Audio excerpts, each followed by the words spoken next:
ವಿದ್ಯಾರ್ಥಿಗಳು ತಮ್ಮ ಜೀವನದಲ್ಲಿ ತಂದೆ ತಾಯಿ ಹಾಗೂ ಗುರು ಹಿರಿಯರನ್ನು ಗೌರವಿಸುವ ಪರಿಪಾಠ ಬೆಳೆಸಿಕೊಳ್ಳಬೇಕೆಂದು ಕರ್ನಾಟಕ ಜಾನಪದ ಅಕಾಡೆಮಿಯ ಅಧ್ಯಕ್ಷರಾದ ಪದ್ಮಶ್ರೀ ಮಂಜಮ್ಮ ಜೋಗತಿ ಕರೆ ನೀಡಿದರು. ನಗರದ ಕನ್ನಡ ಭವನದಲ್ಲಿ ಆಯೋಜಿಸಲಾಗಿದ್ದ ಜಾನಪದ ವಿಚಾರ ಸಂಕಿರಣದ ಉದ್ಘಾಟನಾ ಸಮಾರಂಭದಲ್ಲಿ ಭಾಗವಹಿಸಿ ಕಾರ್ಯಕ್ರಮ ಉದ್ಘಾಟಿಸಿ ಮಾತನಾಡಿದ ಅವರು, ವಿದ್ಯಾರ್ಥಿ ಜೀವನವು ಅತ್ಯಂತ ಅಮೂಲ್ಯವಾದದ್ದು. ಉತ್ತಮ ಸಂಸ್ಕಾರಯುತ ಬದುಕನ್ನು ವಿದ್ಯಾರ್ಥಿ ದೆಸೆಯಲ್ಲಿ ಅಳವಡಿಸಿಕೊಳ್ಳಬೇಕು. ಗುರು ಹಿರಿಯರು ಮತ್ತು ತಂದೆ ತಾಯಿಗಳಲ್ಲಿ ಅತ್ಯಂತ ಶ್ರದ್ಧೆಯನ್ನು ಹೊಂದಿದವರಾಗಿ ವಿದ್ಯಾಭ್ಯಾಸ ಮಾಡಿದಾಗ ಜೀವನದಲ್ಲಿ ಉತ್ತಮ ಸ್ಥಿತಿಯನ್ನು ತಲುಪಲು ಸಹಕಾರಿಯಾಗುತ್ತದೆ ಎಂದರು. ಹರ ಮುನಿದರೆ ಗುರು ಕಾಯುವನು, ಆದರೆ ಗುರು ಮುನಿದರೆ ಹರ ಕಾಯುವನೇ ಎಂಬ ಪ್ರಶ್ನೆಯನ್ನು ದಾಸಶ್ರೇಷ್ಠರು ಹಾಗೂ ಯತಿವರೆಣ್ಯರೇ ಕೇಳಿರುವಾಗ ಸಾಮಾನ್ಯ ಜನರಾದ ನಾವು ಗುರುಗಳನ್ನು ಗೌರವಿಸದಿದ್ದರೆ ಬದುಕಿನಲ್ಲಿ ಉನ್ನತಿ ಕಾಣಲು ಸಾಧ್ಯವಿಲ್ಲ. ಇಂದಿನ ಆಧುನಿಕ ಜಗತ್ತಿನಲ್ಲಿ ವಿದ್ಯಾರ್ಥಿಗಳ ಮುಂದೆ ಹಲವಾರು ಆಕರ್ಷಣೆಗಳಿದ್ದು ಅವುಗಳು ಅವರ ವ್ಯಕ್ತಿತ್ವವನ್ನು ರಚಿಸಬಹುದು ಅಥವಾ ನಿರ್ನಾಮ ಮಾಡಬಹುದು.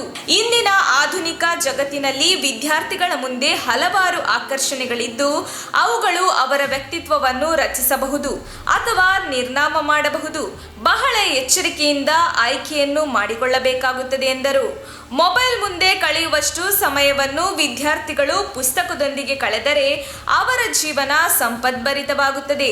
ಆದರೆ ಇಂದಿನ ದಿನಮಾನಗಳಲ್ಲಿ ಯುವಕ ಯುವತಿಯರು ಸಂಸ್ಕೃತಿಯನ್ನು ಮರೆತು ನಡೆಯುತ್ತಿರುವುದು ಅತ್ಯಂತ ಕಳವಳದ ವಿಷಯವಾಗಿದೆ.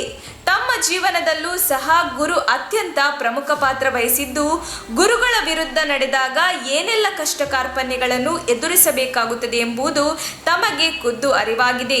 ಅದನ್ನು ತಮ್ಮ ಆತ್ಮಚರಿತ್ರೆಯ ಗುರುವಿಗೆ ಕಪಾಳ ಮೋಕ್ಷ ಎಂಬ ಅಧ್ಯಾಯದಲ್ಲಿ ವಿಸ್ತೃತವಾಗಿ ಬರೆಯಲಾಗಿದೆ ಎಂದು ತಿಳಿಸಿದರು.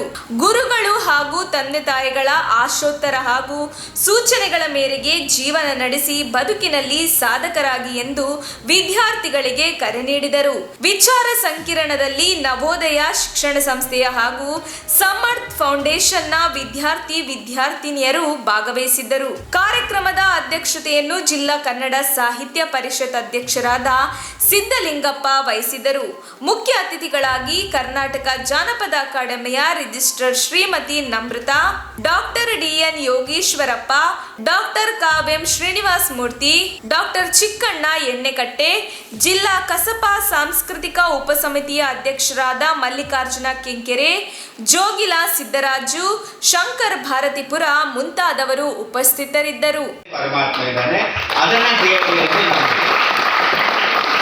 ಇವಾಗ ನಿಮ್ಮ ಕರ್ತವ್ಯ ಏನು, ಓದೋದೇ ನಿಮ್ಮ ಕರ್ತವ್ಯ. ಅದನ್ನ ಭಕ್ತಿ ಮತ್ತು ಶ್ರದ್ಧೆಯಿಂದ ನೀವು ಓದಿದ್ರೆ ನಿಮಗೆ ಅದರಿಂದ ನಿಮ್ಗೆ ಒಳ್ಳೆಯದಾಗುತ್ತೆ. ನೀವು ಮುಂದೆ IAS ಅಧಿಕಾರಿಗಳಾಗ್ಬೋದು. ನೀವೇನು ಕೇಳ್ತಿರೋ ನೀವು ಅದು ಆಗ್ಬೋದು. ಜೀವನದಲ್ಲಿ ಕಲಾವಿದರಾಗಬೇಕಂತ ಹೇಳ್ತಿರ್ತೀವಿ ನಾವು. ಗೆಜ್ಜೆ ಕಟ್ಟಿ ಬಣ್ಣ ಹಚ್ಚಿ ಕುಣಿದವರೆಲ್ಲ ಕಲಾವಿದರಲ್ಲ, ಚಂದಾಗಿ ಮಾತಾಡೋದು ಕಲಾವಿದರೆ.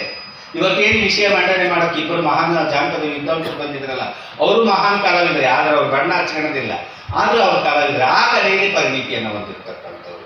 ಅಚ್ಚುಕಟ್ಟಾಗಿ ಬರೆಯೋರು ಒಂದು ಕಲಾವಿದರೆ, ಅಚ್ಚುಕಟ್ಟಾಗಿ ಡ್ರೆಸ್ ಮಾಡೋರು ಒಂದು ಕಲಾವಿದರೆ, ಅಲಂಕಾರವಾಗಿ ವೇದಿಕೆನ ಸೃಷ್ಟಿ ಮಾಡೋರು ಅವರು ಒಬ್ಬ ಕಲಾವಿದರೆ. ಈ ಲೈಟ್ಗಳನ್ನೆಲ್ಲ ಹೊಂದಿಸ್ಕೊಡ್ತಾರಲ್ಲ ಅವರು ಒಬ್ಬ ಕಲಾವಿದರೆ.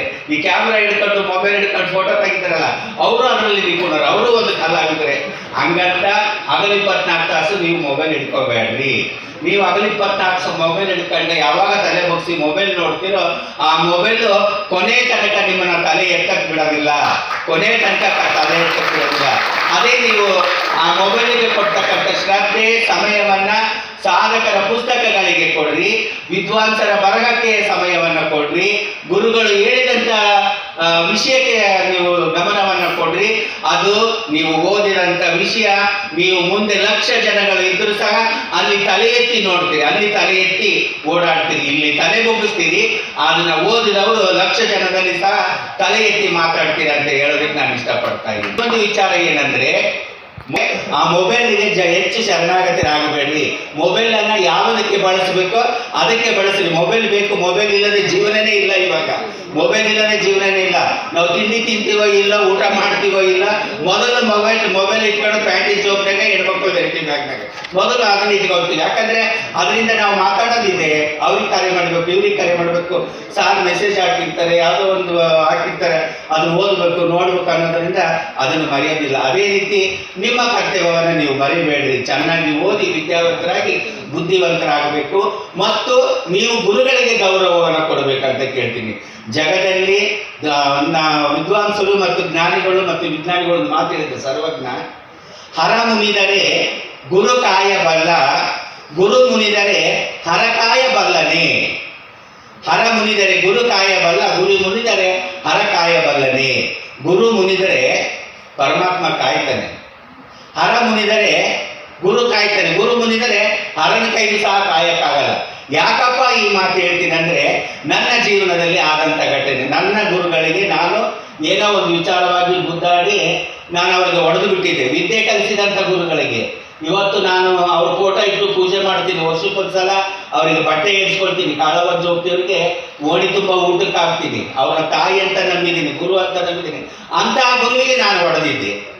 ನನ್ನ ಆತ್ಮಕಥೆಯಲ್ಲಿ ಗುರುವಿಗೆ ಕಪಾಳ ಮೋಕ್ಷ ಅಂತ ಒಂದು ಚಾಪ್ಟರ್ ಇದೆ, ಗುರುವಿಗೆ ಕಪಾಳ ಮೋಕ್ಷ ಅಂತ ಒಂದು ಚಾಪ್ಟರ್ ಇದೆ. ಅದನ್ನು ಹೇಗೆ ಮಂಜಮ್ಮ ಗುರುಗಳಿಗೆ ಹೊಡೆದ್ಬಿಟ್ಟ ಅಂತ ನಾವು ಓದಬೇಕಾದ್ರು. ಆ ಹೊಡೆದು ಒಂದು 2-3 ತಿಂಗಳಿಗೆ ಅವ್ರನ್ನ ಬಿಟ್ಟು ನಾನು ಬೇರೆ ಏನಾದ್ರು ಸವಾಸ ಮಾಡಿದೆ. 6 ತಿಂಗಳಿಗೆ ಮೈ ಮ್ಯಾಗ ಬಟ್ಟೆ ಇದ್ದಂಗ ಅದೇ, ಅಂಗಡಿಯಾಗ ಬಾಕಿ ಕಟ್ಟಕ್ಕಿದ್ದಂಗ ಅದೇ. ನಮ್ಮ ತುಮಕೂರು ಮಾಧ್ಯಮದ ವಿಶೇಷ ಸುದ್ದಿಗಳನ್ನು ನಿರಂತರವಾಗಿ ಪಡೆದುಕೊಳ್ಳಲು ಚಾನೆಲ್ ಅನ್ನು ಸಬ್ಸ್ಕ್ರೈಬ್ ಮಾಡಿ. ಕ್ಷಣ ಕ್ಷಣದ ಸುದ್ದಿಗಳಿಗಾಗಿ www.nammathumakuru.com ಗೆ ಭೇಟಿ ನೀಡಿ.